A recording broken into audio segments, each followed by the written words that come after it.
Um, Hello, I'm Terry David Mulligan, and this is the Mulligan Stew podcast and the Stew on CKUA Radio. I've just told my guests that I'm giddy that they're all in the same room at the same time. It's fantastic. It means that festival season is upon us, of course. And for those of you who are crying in their beers every year that they don't get to go to the festivals that they hear about, there is no thinking about it now. We're giving you a heads up that this is coming. These events are coming. These artists are coming. Everything has been planned. They've spent their entire years for this moment. And all we get to do is just talk about the good things like show dates and things like that. Fiona Black, please wave to the camera on the Vancouver Folk Festival. Hello, Fee. Chris Frayer, Winnipeg. Where are you there? Thank you. Sue Panning in Canmore. And Kerry Clarke in Calgary. Hi, Kerry. Hey, hi. Now, I was talking to Doug Cox earlier, about 3 weeks ago, and that got me interested in doing this because I felt we should talk about as many of the festivals as possible. There's lots we can't get in here. I'm going to do my best to try to figure that one out as well. Now, around the room, if you will, what have the last two and a half years been like for you, for your music fans, for your festival itself? Starting with you, Fiona, you would be the first question. How on earth did Vancouver, the shortened version of how Vancouver Folk Festival survived? Wow, it's a big question. So I am new to the folk festival world. Last 26 years, I've been at Capilano University, the director of programming for the Blue Shore Theatre there, been programming jazz and global roots. I feel like it kind of prepared me for this marathon session that I've just been involved with programming the Vancouver Folk Music Festival.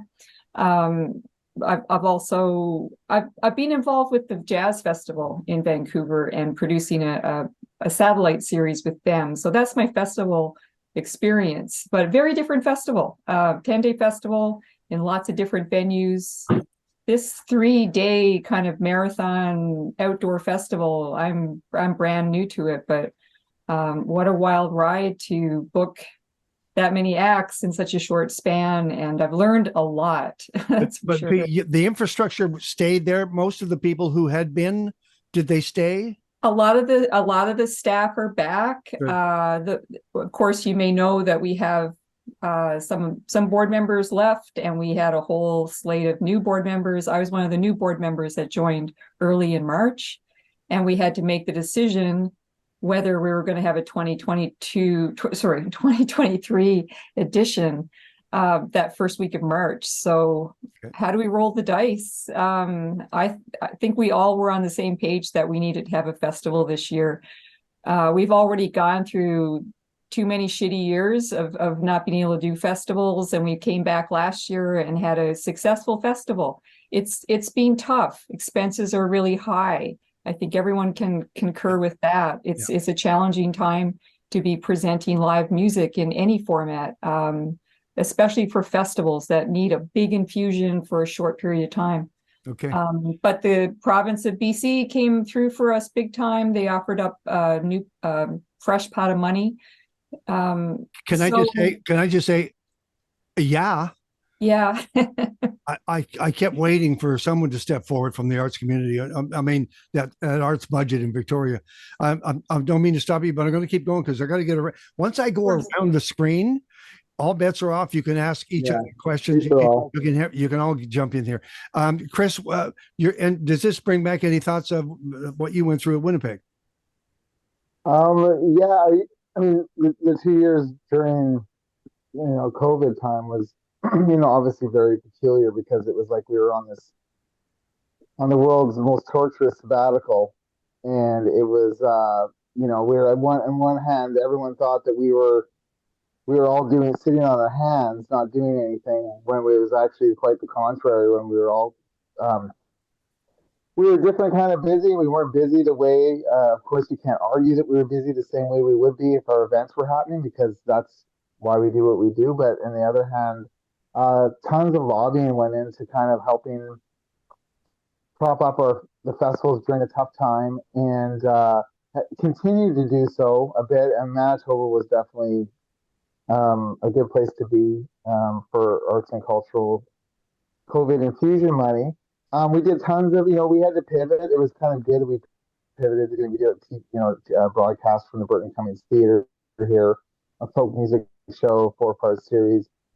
We did a concert with Jeff Daniels, and we did, we did countless streams, as many people did, but it was weird too. I think the big thing that was the undertow to all of it was the idea that you can never forget that, what if we don't really happen again? Or when do we start to happen again? And then just to reflect a bit back on the 22 festival, it was our most successful financially, our second most successful for attendance, but it was fraught. It was fraught with peril and tons of 6 or 7 canceled bands, countless flight changes, tons of lost luggage, and we were down about 700 volunteers. So it was definitely, vehicle supply chain, and the list goes on and on. We persevered and we got through it, but it certainly doesn't feel like we had 2 years. Well, we didn't have 2 years off, but it feels like I feel like the tank should be more full coming back on the other side of this, but it's not feeling that way for us in Winnipeg anyway. Yeah, as an organization, we're still just trying to find a footing again. Yeah. But Kerry, Clarke, what about Calgary? We're pretty resilient, and we did use that pivot word a lot, but we didn't really rest. We were still paying artists. We did a lot of digital programming, as Chris did, and so we kept paying artists. We were really, really busy. Our budget was much smaller because we were bringing in a lot less in ticket sales. And certainly, the government funding was a real godsend. The federal government, the provincial and the civic government really helped, but I'd say the feds the most. So we had a lot of resiliency grants. We only didn't do one block heater live, I think our winter festival, but summer festival, we were pretty audacious, and we did summer serenades in 2021. And I think us and the Stampede were one of the few across the country that did a live event. We didn't actually know that we were going to be able to program to do it until like 5 weeks before the festival. So it was pretty crazy, but it was amazing. We spent about half our normal artistic budget and hired 35 instead of 70 artists and had 7 days of live music programming. So that was really interesting because you got really quick yeses and really quick nos in terms of because no one was doing anything else. So they either didn't want to do anything or they were just dying to play and tour. So we kept really busy. We kept our staff on, and we're dealing with some of the same supply chain issues and a lot of higher costs, but it just was different kind of work. But we were still in the arts. We were still hiring artists. Our production manager was still doing production. He was just doing digital production instead of live. Marketing was still marketing. So we came out of it pretty strongly, I would say, at the Calgary Folk Music Festival. Does this sound familiar, Sue? Yeah, I'd say the whole 2 COVID years certainly were very challenging, making plans, making new plans, making other plans, making new plans again. There was so much shifting around and adapting.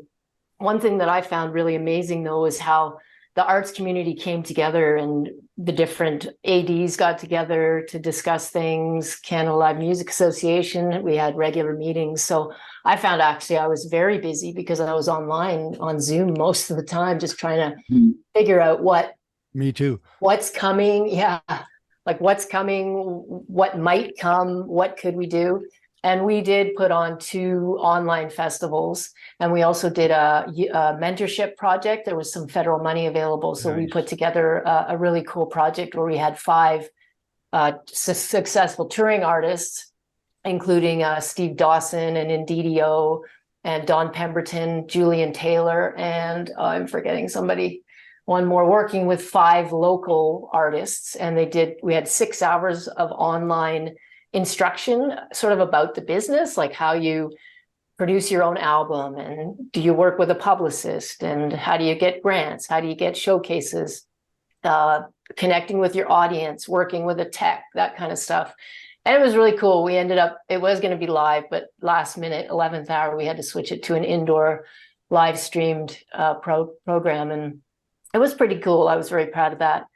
So yeah, last year, things were pretty good. The audience was ready to come back, and we had a good festival last year, and things are going well for this year. So I found it personally very tough, but our organization and volunteers pretty much stuck with us, especially the key organizers. So we're in a good place, I think. I was just talking to Bruce Allen for the show and last week, and he said he's never seen so many stages so taken.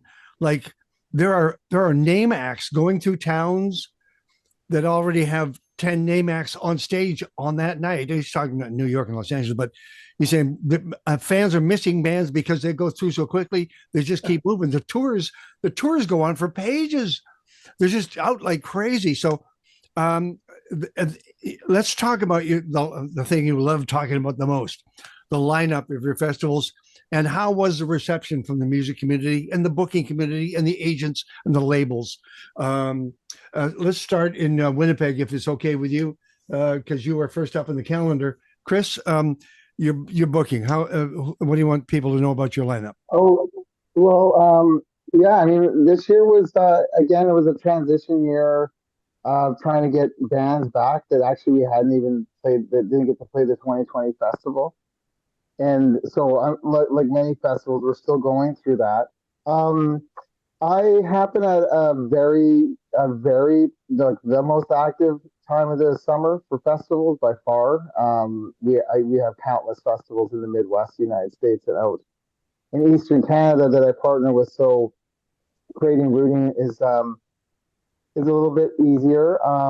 But yeah, the lineup was well received this year, and ticket sales have been brisk. But yeah, with we managed to get some of our more established artists to come to the festival this year. So artists like the War on Drugs, Emmylou Harris, and Fleet Foxes, Orville Peck, Vance Joy, Rufus Wainwright, Charlie Crockett, a bunch of artists that people are keen on seeing that kind of help build that anticipation factor. And then of course we've got a lot of artists that are going to blow people away once we get them through the gate. And the one thing most of our festivals have in common is like a sense of discovery, and our brand is kind of about people taking a chance on the festival and discovering some their new favorite band. And there's two things. One is you have William Prince to celebrate, just to welcome him back. Yes. Well done, young man. Well done. Yes, totally. And secondly, you're sitting on so many creative juice people in Winnipeg. Like, it's phenomenal, the amount of artists that are coming out of. It shouldn't surprise anybody. It always has been that way. But right now, you're blessed. We've got a good little kind of incubator thing going on, because there was a group of friends from Brandon, Manitoba that moved to the city, and they had a band called the Middle Coast, and that band Middle Coast turned into 3 really great bands on their own. Yeah. One of which is Boy Golden. Yeah. And the other one is Field Guide, and then of course Roman Clarke has his own group. Fontaine's fantastic. Leith Ross, of course, they're fantastic. They live here. So yeah, it's been a really good. It's been a good time for. I mean, William Prince just did the Opry. Yeah. A couple of months ago, did the Grand Ole Opry, and we actually just sold out the Burton Cummings Theater in late November with him at 1,500 tickets. He came out. He had he's getting all teary because it's always nice to not be appreciated like after you've done everything by your people. It's nice to be, you know how often people go away from their communities, they become famous, and then they come back, and they're kind of like, where were you the whole time, right? And that's not the case. It doesn't seem like with Winnipeg. So, all right. Yeah. So, thank you for that, Chris. Thank you, Fiona. Fiona, did you? Were you? I know the festival had booked their talent, and then things fell apart. Did most of the talent come back for you? We hadn't booked anything as of March, as of the first week of March. There was nothing. Right. Okay. And I have to say, like, I was able to pull together the lineup. A lot of it I owe to my wonderful Western colleagues, Kerry, Clarke, Chris Frayer, Michelle Shavitz from Mission Folk Festival, Doug Cox. Even Doug and I are the same weekend, so we really couldn't share artists like we normally would. But he's just a great support, and always everyone's offered great advice.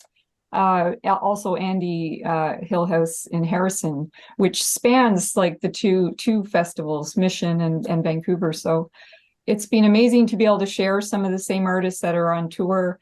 Actually, some of the tours were going to fall apart without a Vancouver anchor. So some tours actually came together because we decided to do the 2023 festival. I was kind of amazed by the depth and quantity of talent that were out on the road. Like you just said, Terry, there's so many artists that are touring. I'm really proud too to have William Prince coming for his first ever Vancouver Folk Music Festival. Some people like Joe Henry I've been wanting to present Joe Henry for years, and it's happening for Vancouver Folk Festival. You got Steve Dawson coming back with Hood of Mergansers and he's involved with a collaborative project that we're going to reimagine the tunes of the Grateful Dead, just as Dead and Co. are coming to an end that weekend in San Francisco, doing their final performances. We're going to be doing a celebration of the Grateful Dead with about 17 people involved in that show. So we had what else? I should have the list in front of me. I'm going blank. But Calexico, thank you, Kerry, for that great tip. Calexico are coming. That's really fun. Amethyst Kaya, who's just amazing. I've seen her at Global Fest. Another pick from Kerry. There's two. High Bar Gang. I love that. High Bar Gang, yes. They're going to do wonderful. And Rich Hope, the best barber in all of Vancouver, is coming up on stage. And one of the best rock and rollers. It's his first Vancouver folk music festival. I know. Like, what's up with that? Like, so I'm trying to right the wrongs of the past. And so I've lived in Vancouver since 1984. I absolutely think there's a huge depth of talent in Vancouver that's still unmined. And so I'm very proud of the local contingent that are coming out for this festival. But I'm also really pleased with the national Canadian artists and the international artists. It's been tough to get especially international artists. Chris and I just had a cancellation. Etrin Delaire, a wonderful band from Niger, they did not get their Canadian visas. I just saw Tamacrest have canceled their tour coming into Canada as well. So it's like I'm echoing what everyone's saying. It's not easy times to be presenting music on so many fronts. But Sue, thank you. Sue and Canmore. It's a wonderful lineup. And there's three different groups, right? Your headliners, you've got the School of Song and then locals, right? Yeah, so on my list, the top is sort of the main, most of them are the main stage artists, with a few that are doing day stages. And we partner with School of Song up in Edmonton. Rhea March does this mentoring program. So we have 5 artists from that. And one of the people that are on that and is Mari Rosehill from Canmore. So I'm really excited that she was selected to be part of that. She's got a lot of promise, I think, and I'm a huge supporter of her. She's young and I think she's got a lot of potential. We were talking about rooms, you guys, before you got here. And Sue was telling me horror stories of rooms and the price of rooms these days. We won't say the name of the place, but it's just one of those stops you can find almost anywhere, a hotel motel chain. But what was the price going currently? Yeah, it's like $432 a night. Okay, right. Yeah. So that's actually made a change for me over the years, has been that Canmore has become such a tourist destination, with no surprise, because it's just stunningly beautiful with mountains everywhere. And so there's a lot of competition for the hotel rooms. And so I've had to book the lineup a little bit differently so that each night can stand on its own, where let's say 10 years ago, I'd book it where it was everyone would come for the weekend and it really didn't matter. I could do the lineup schedule for the evening concerts after everyone was hired. And now I'm hiring them for a specific evening concert, plus the workshops. Okay. Hey, Sue, tease them with some of your headliners. Well, I'm super excited to have Serena Ryder. She's coming as a duo, which I think will be great because you can really focus on her songwriting, and she's got a 3-octave vocal range, which is pretty cool. And then on Sunday night, we have Alison Russell, who is just blowing up. She was just down at Willie Nelson's birthday party and played with Norah Jones. She's, a darling of Nashville these days and just super talented. And I think we have the Canadian exclusive with Richard Thompson this summer, which is fantastic. He's going to close out the festival on Monday night, which is very exciting for me. And this is my last festival, so that'll be the last act I present on our main stage. So I'm very excited about that. All right. I said I was going to tease you with who I thought would be the scene stealer. Might steal Yes. late or a day. For me, it's the Fretless with Madeline Rogers. Oh, yeah. The Fretless, Madeline herself, who reminds me so much of an early Joni Mitchell. I just think they're just going to just. And a Winnipegger too, Terry. Yeah. I think you're right. I saw them at Folk Alliance in a small room, and I've been watching the Fretless for years, and they're amazing, like fantastic virtuosic players. And then I saw them up with Madeline, and I thought, oh my God, that'll be great. Oh yes. Fiona, if Jim Burns and the Sojourners and the Hooded Mergansers and Steve Dawson get together for a jam, there's your nights. There's your scene stealer right there. That's that's part of the gospel workshop, which we're working on. They're all wow. So the gospel workshop at the Vancouver Folk Music Festival actually started the Sojourners off. Like it was the very first time they performed, and they performed with Jim Burns. He was hosting it. Yeah. Steve was on. He put together a house band for it, and history was made. Like the Sojourners have gone on to have a great career, and they're amazing, and just such a bedrock of gospel in this town. So it seemed an obvious choice with everybody who was in the festival. Let's recreate this magic. Okay. Kerry, who's your scene stealer? Maybe Fantastic Negrito. It's going to be a mind-blowing show, I think, on main stage on Saturday night. But I think also Tanya Tucker, because she's really having a moment. She's one of the artists that Brandy Carlisle is really putting forward. And of course, we know she started performing when she was 13 with Delta Dawn, and I think that's cool. I also love that we have her right sandwiched in between Calexico and Andrew Bird, which I think is a very Calgary Folk Music Festival thing to do. And we also have a hip hop band of old school hip hop with Diggable Planets right on before Emmylou Harris. And again, that's a very folk festival thing to do, is to mix these different styles. I was just looking at this. You got Emmylou Harris, you got Jeff Tweedy. If only we had Rodney Crowell, because Tweedy and Crowell have released this album together, and there's Emmylou and whatever. Just dreaming. Dream away, Terry. It might be possible one day. Yeah. Woo! But we have all kinds of other. For me, it's the Wood Brothers. I would literally sleep on the ground to see the Wood Brothers in that setting right there. Who hasn't yet stepped forward? Chris. I think Aston Abbey for sure. Yeah, will be just that voice is insane. Definitely on the rise, and I'm just getting it from everybody everywhere I go. And I actually just saw him. I was just at Willie Nelson's birthday and just saw Charlie Crockett there. Yeah, and that's definitely our number one artist for like on the rise. I think people will totally get into Balaclava Blues. We've all seen them a bunch, but I think people are going to love that, having that Ukrainian presence, especially in a part of the country that has like the largest Ukrainian population. I think having that, a bit of bringing it, that timeliness of having them. Joe Rainey, I think, is going to blow people's minds with his avant-garde Midwestern powwow sounds.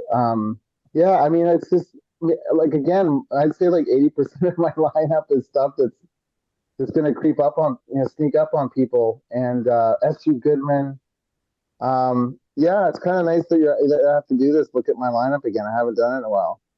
Um, well, we can worry about some other things. Yeah, there's just lots. Two Runner. I think Two Runner are going to be amazing. They're from Northern California, a bluegrass Americana duo, just with just the kick butt. Yeah, Black Belt Eagle Scouts. Yeah, I mean, Fruit Bats, solo once and with the band on main stage. So I think there's lots of Right. morsels. Here comes the important part. Sue, tell them how people get their tickets, a website, just general info, the kind of stuff that should fall lovingly from your tongue. Canmorefolkfestival.com. That's our website, and you can get our tickets there. We actually have a fundraising raffle happening right now. You can get tickets there too, and it's awesome. There's some great prizes. You can win tickets, 2 tickets to anywhere WestJet flies. You can get accommodation and tickets for the festival. And we have a new thing called Folk Star Parking and tickets. And yeah, I can get tickets to the Calgary Folk Fest, the Edmonton Folk Fest. Yeah. What are your dates? August 5, 6, 7. And we do a free Friday night event on our site. And it's going to be with Martin Harley, Daniel Kimbrough, and Sam Lewis. And we're doing a youth mentorship project right now in the high school. And so we'll have a small little feature of them. They're going to do a mentoring workshop with that group the Thursday night. And yeah, so it's going to be really cool. We're already trying to do stuff for getting our locals to be mentored and really keep music alive in the Valley. Okay, I don't have to tell Fiona Black how to promo things. She's a promo machine. What do you want people to know about Vancouver? Dates and times and prices and things? So it's the website is Thefestival.bc.ca. I know that seems weird, that is as if we're the only festival, but maybe we were the first in. I don't know. And it's July 14th to 16th. I did want to mention Albert Lee, as I'm really thrilled to have Albert Lee come to our festival. For guitar nerds and guitar aficionados, like, wow. And he's not young, so we don't know how many more years he'll be touring. So that's really special for us, I think. Okay. Thank you for that. Kerry. CalgaryFolkFest.com, July 27th to 30th, the weekend before Canmore. And all the evening schedules are up, and the day schedules will be up by early June. All the collaborative sessions and concerts. We have 41 collaborative sessions over 2.5 days. And Chris, Winnipeg. Yeah, Winnipegfolkfestival.ca, July 6th through 9th. And we have an app in the Android and App Store. It's up, and it has all the artist concert schedules. Daytime schedules are released on next Thursday. Okay. Along with like workshops and stuff like that. And yeah, we just encourage people. Festival camping sells out, so we always encourage people to get that as soon as they can. And yeah, there you go. Thank you very much, everybody. Thank you, Chris. Here's your final thought, very quickly around the room, on Gordon Lightfoot, on the legacy he's left us. Starting with you, Kerry.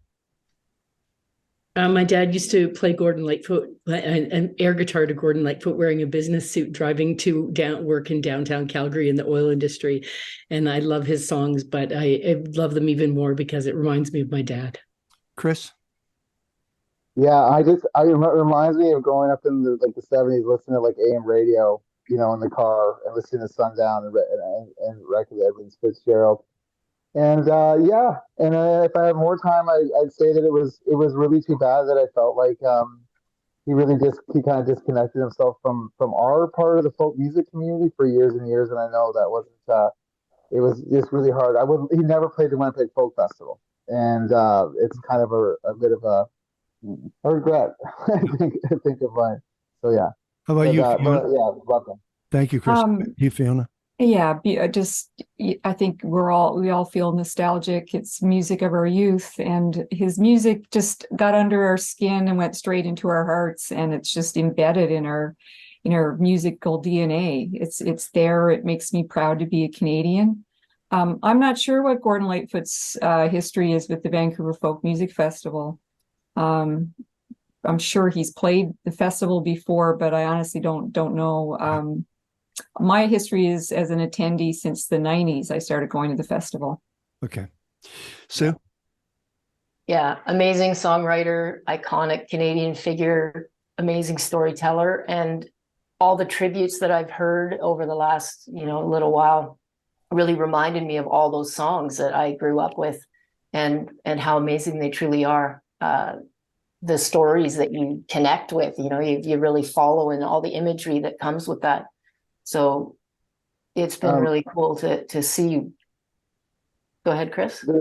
Yeah, I was just gonna say, because everyone's been asking, and everyone's gonna ask everybody here about like what are you doing for Gordon Lightfoot at the festival this year? It's like, of course I've gotten emails, but I was trying to find some tie that binds there. There is Weekly Old Soul by the Guess Who wrote a song called Lightfoot about Gordon Lightfoot. And so I'm going to use that as our theme for our Manitoba Music Workshop, as an angular way to get a bunch of young people to celebrate an older artist that they love and try to connect it some a little tenuous at times to another great Manitoba music institution. So. Okay, all right. Did we get this done? We did. Yeah. We did. Thank you, Terry, for this time. Appreciate it. This is way cool. Thank you all, and I'll find other festivals to talk about certainly, but this is a great kickoff. Way to go! Have yourself an incredible summer. Good to see you all, colleagues. Yeah. Nice Thank to you. Thank you. Thank you. With all the logistics, it's going to be great. Okay. All right. Bye now. See ya. Bye, everyone.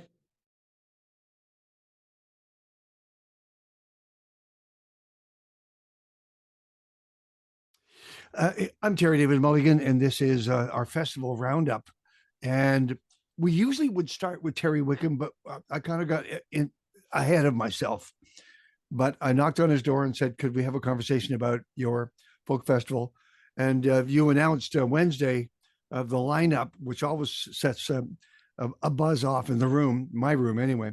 I just want to ask you the same question I asked the round the table group we did with Canmore and Calgary and Winnipeg and Vancouver. And that was, what effect did the COVID, the lockdown, the comeback have on the Edmonton Folk Festival, the organization itself, and then the event? Well, it was very stressful for staff. It seemed strange because we weren't working as hard, but you had a lot of time on your hands, and we had to come up with alternatives and, just trying to keep the organization healthy and going. I think everybody felt that was stressful for 2 years, and then it was stressful coming back because we wouldn't have done a show in 3 years. So for volunteers, recruitment, but everything went really well. We had a great year. I got the lineup I wanted last year, and sales were great. We introduced things like all-site license, which was a big hit with people. So we sold everything. Everybody came down. They ate everything, drank everything, bought everything, and went home. The weather was good. We're hoping for the same again. We're in a stronger position now than we've ever been. It was, we have lost some staff along the way, which is unusual for us. The stress was tough on some people, tough on all of us, really. But no complaints. It was tough on the whole world. And entertainment was, front and center being hit. But the governments were very good to us, all three levels, and that kept us vibrant. So I think, we paid some of that back last year, and we'll continue to pay that back. Your sound's gone. It's a partnership. The last time we talked, we were talking about Vancouver and how the Vancouver Festival could survive. It did. And it did. One of the things that you said absolutely had to happen was that the government and the arts community had to get together and get that funding. And they did. Yep. Yeah. I mean, I remember looking at, Vancouver's finances pretty closely around 95, and it was tight then, and the costs in Vancouver, of course, higher because they're always competing with the film business, whether that's for tents or hotel rooms, everything else. It's an expensive town, as you know. So they face particular challenges. We'll see, and hopefully they'll come out of it stronger. Yeah, it's not an easy one. Personally, I advise them on this. I would have added a Thursday night fundraiser, see if they can get a big name, and put a big name in there and try and do a fundraiser for the festival each year. That would be my contribution to it. I wouldn't presume to tell them anything else, but it worked for Edmonton doing a Thursday night, and then we incorporated it into the overall festival. But it gave us a way to bring in headliners without increasing the ticket price significantly. Okay, one last question in that area, and then we'll get on with the joyous announcement of talent. The future of festivals, jazz, blues, folk, whatever. Yep. Is what? Finish that sentence, would you? Well, there's a lot of challenges. I think anybody who makes the living outdoors, whether that's a farmer or a fisherman, whether you're dealing with drought or smoke or extreme heat or whatever else, that's one factor. Travel with COVID coming in, people are less inclined to travel. That's another factor. Inflation is a bigger factor for us than it is for most people. There was a lot of changes in entertainment. A lot of tech people left the business. So those who were left said, well, we need to get paid more. So I think across the country, essentially, festivals have found that their production costs have gone up about 30%. We can manage it. Our volunteers are our ace in the hole that keeps our ticket prices lower than they would be. I mean, look at the price of concert tickets. I used to think that I'd be planning for the next 10, 20 years, that when I leave, that we were set up well for the next however long it takes. Okay. And we are. We bought our building, we bought into a warehouse, we've invested a lot in tents and everything that keeps our costs a little lower. Now we're going to make an investment in electrical. Sure. However, having said that, I think you're only as good, you're not as good as your last show, you're as good as your next show. So it's a year-to-year thing for everybody. It's a risky venture, a festival. I wouldn't try and start one now. Some people are, fair play to them. It's easier to manage one than to start one. But I think the audience really love them. It's a coming together for the community. So I think that spirit keeps us going. We're still strong in our volunteer base. We're strong as an organization. We're strong financially, and we have a strong reputation, etc., among the artists. So, we're going to keep going. Okay. Hopefully. All right.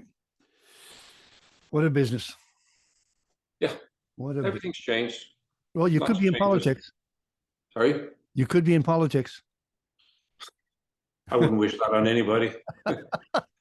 People have told me that, but not really. I don't have the stomach for it. There you go.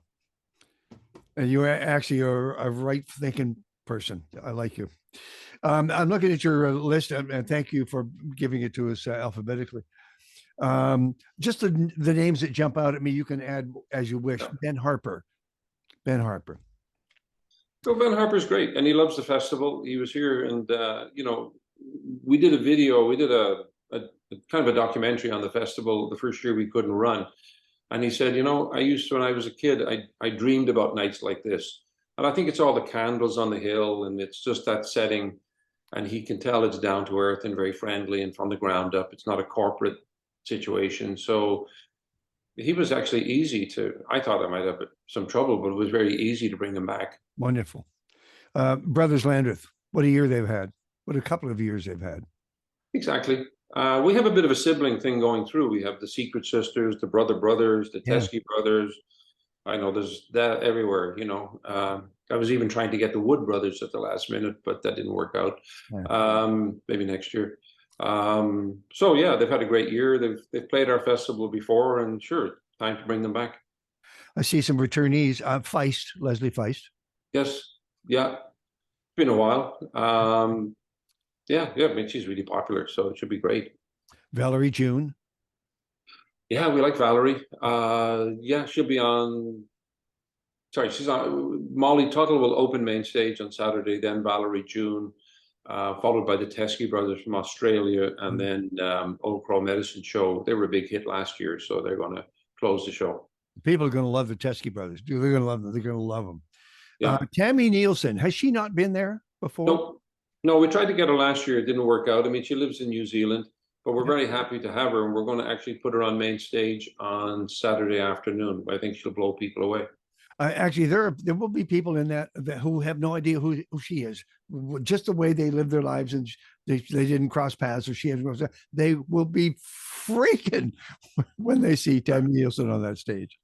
Well, someone said to me, it was actually CKUA. It was I was interviewed around the time of a news conference one time, so it's one of my Forrest Gump moments. I was asked, "How do you get a really good lineup?" And I said, "You make sure every artist is really good." I know it's corny. I use it all the time. Chocolates, yes. But we do. We try and make sure everybody's really good, because you turn down so many. That's the hard part. Everybody wants to come back, and there's lots of new people we haven't had, and there's all of that, right? So we probably turn down 50 to 100 for every one we take, and that's common among festivals. I love the fact that in the M's, Margot Price and Mario Buckley are in the same vicinity of each other. That's really cool. That's good booking. My favorite was, because we go alphabetically, was Terry Morrison followed by Van Morrison. That would be nice. That would be nice. But I love the fact that Margot Price has found time for Edmonton Folk, and Mario Buckley just to come back and be acknowledged by the audience for the couple of years that she's had. Fleet Foxes. Yeah, I think it's their first time in town. We tried them before, but it worked out this year. So we like to have something for that. Not particularly really young crowd now, but younger than me for sure. Where you got Sue Foley playing? Yeah, I have her on. I've got the boards behind me here. I have her on a couple of sessions and doing a concert. I think her concert is probably on Saturday. Yeah, her concert's on Saturday afternoon, stage 1, over by the old beer tent. That stage. It was my son that turned me on to Sean. It was Sean that turned me on to Watch House. I said, "What are you listening to?" He said, "Watch House." I love that band. Right. Yeah, well, it's Mandolin Orange. We had them a couple of times as Mandolin Orange. And then the fee went way up, so I got a bit shy, but now I've gotten used to that. Okay. View Farkatori. I love View Farkatori. We had one of only 2 dates that Ry Cooder and Ali Farkatori did, with the Talking Timbuktu album, and the agent said, "Well, I can't believe it. They've taken your date." And I said, "I can believe it. It's the Edmonton Folk Festival." but Ry had been here before, and I said, "Thank you for coming." And he said, "Well, I knew I wouldn't have any problems," which was really nice to hear. Okay, give me 3 that I didn't mention that you wanted to touch on. I think Bella White. Okay. Darling Side coming back. Yeah, I kind of like everybody that's coming in. So I think it's important to open the festival with Daka Braka from Ukraine. Green Sky Bluegrass are going to be a big hit on Friday before they're a really good band before Fleet Foxes. Half Moon Run coming in too, playing Sunday afternoon. I have one. Yes. Jill Barber. Yes, very happy with her new album. Saw her during the Junos here. She's very happy to be coming in. I keep forgetting she's married to Grant Lawrence, and I read his book. I really enjoyed that book about being up in the islands and all of that. So that's great. Yeah. She thinks about life and about women's issues that people think are, it's very important. Talking about raising kids at home and not getting any praise for it and all that. I haven't been through it, but I've seen my wife go through it, and we were fortunate to have a lot of time with our kids, raising them. We had a very flexible schedule. We can't do the whole list, but I would encourage people to go to the website, which is EdmontonFolkFest.org. Yep. I think they know us by now, but I think I'm really happy with. I'm always happy with the lineup for Edmonton. I haven't come forward with a lineup that I didn't like, but we built our budgets up to be able to do that, and I think we really shine not just on the first 20, but when you go from number 21 all the way to number 60 is where we shine. I think there's a lot of strength and depth. Thank you. And thank you. Thank you. Cheers to you. Take care. Thank you, buddy. Bye now. Thank you.